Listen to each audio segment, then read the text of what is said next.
Force two galaxy-sized black holes together inside a digital universe, and space doesn't simply bend. It screams. The collision releases more power than every star in the observable universe combined, and creates a black hole that should have been impossible. By the end, you'll know what happens when scientists simulate this cosmic catastrophe, why the result challenged our models of black hole growth, and how the real universe may already be building monsters far larger than anything we expected.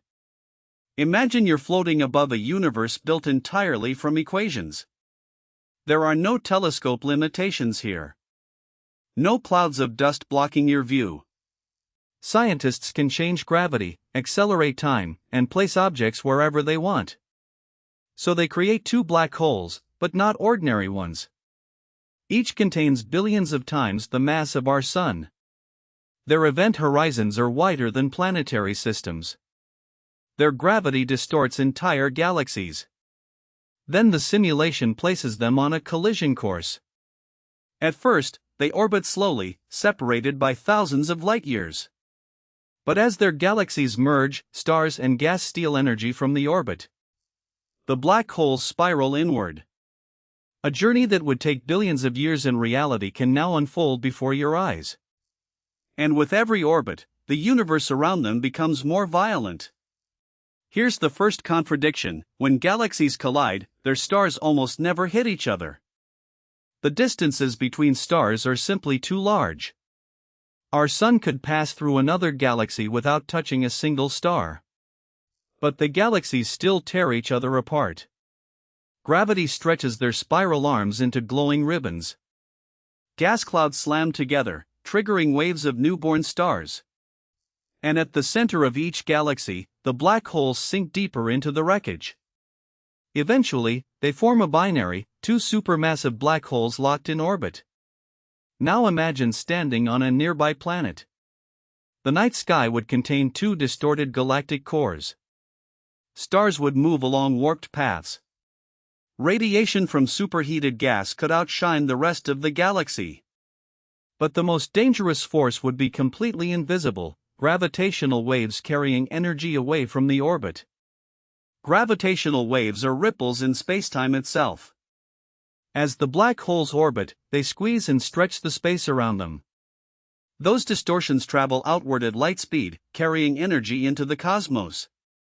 Lose enough energy, and the orbit shrinks. The black holes move faster. The waves become stronger.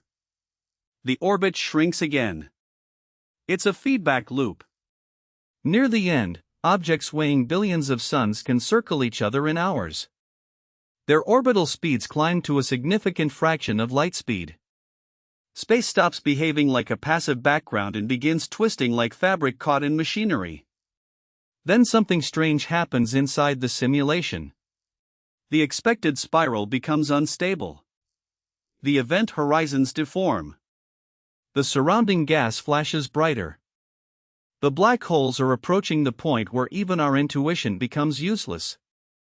In the last moments, there are no longer two clean spheres. Each event horizon stretches toward the other. Their shapes change thousands of times per second. Light from the accretion disks loops around both black holes, producing phantom rings and duplicated stars. From your perspective, the pair might appear to freeze near the edge of merger because their gravity slows the escaping light. But in local time, they plunge together. The simulation must calculate gravity across a spacetime that is changing faster than any physical material could respond. One numerical error could invent energy from nowhere. One unstable equation could crash the entire model. So scientists divide space into an adaptive grid, concentrating computing power around the horizons. And when the final orbit begins, the calculation reaches its most dangerous moment. You might think the collision is now inevitable. But real supermassive black holes face a problem called the final parsec. As they approach one another, they fling nearby stars away, losing orbital energy. Eventually, however, they can clear out the stars capable of slowing them down. The inward spiral may stall with the black hole still separated by several light-years.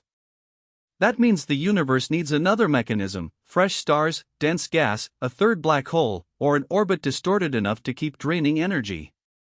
Without it, some black hole pairs might circle for longer than the age of the universe. But before we get to what the simulation produced, you need to understand something even stranger. The collision may not have been the impossible part. The real mystery is how either black hole became so enormous in the first place. We've observed quasars powered by billion solar mass black holes when the universe was less than 1 billion years old. That is cosmically early. A black hole feeding at the usual theoretical limit may not have enough time to grow that large from an ordinary collapsed star. It would need to begin as a massive seed, consume matter faster than expected, or gain mass through repeated mergers. Now scale that problem up. Place 2 ultramassive black holes inside colliding galaxies. Give them dense environments and enough time to merge. The final object could weigh tens of billions of suns. Its event horizon could engulf the dimensions of our solar system. And if the starting masses are extreme enough, the remnant enters territory our growth models struggle to explain. When the horizons finally touch, they don't collide like solid objects. They become one continuous surface. In a fraction of a second, the new horizon shakes, bulges, and settles toward a stable shape. Scientists call this phase the ring down because the black hole behaves like a bell struck with unimaginable force. But the ringing isn't sound. It's gravity. The gravitational wave signal surges through the simulation, encoding the masses, spins, and orbital history of the original pair. Several suns' worth of mass can be converted directly into gravitational wave energy. Not burned. Not exploded. Erased from the final mass and carried away as ripples in spacetime. For one brief moment, this dark collision becomes the most luminous gravitational event in the universe, even though it produces no light of its own. And here is the reveal.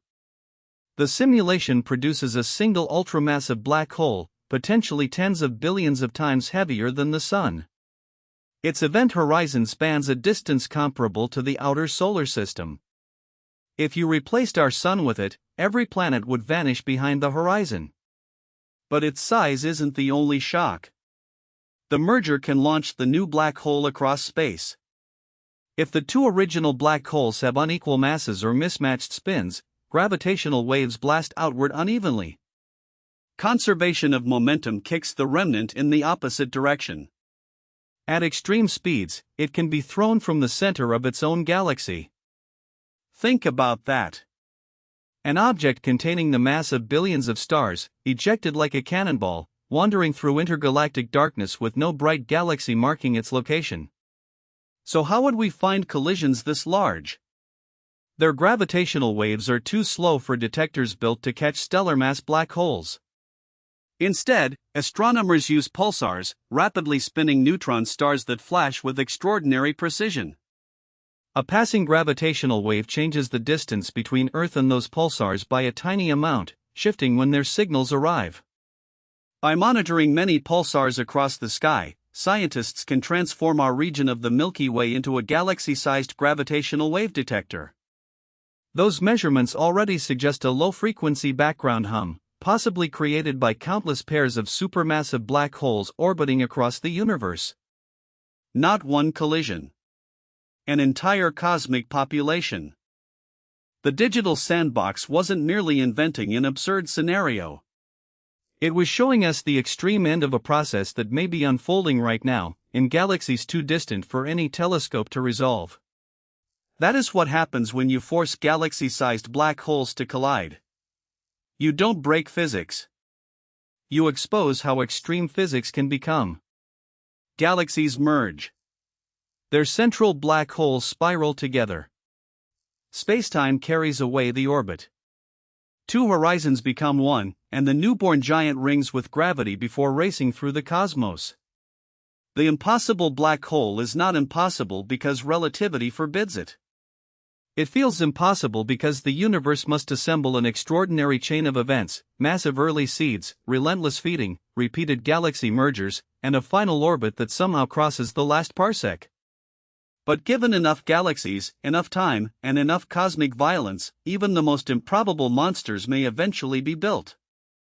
Somewhere in the darkness, one may already be moving between galaxies. If this broke your brain a little, subscribe. We drop one of these every week. And next, we're traveling to a region so enormous and so empty that it challenges what you think the universe should look like. The Boötes void contains almost no galaxies.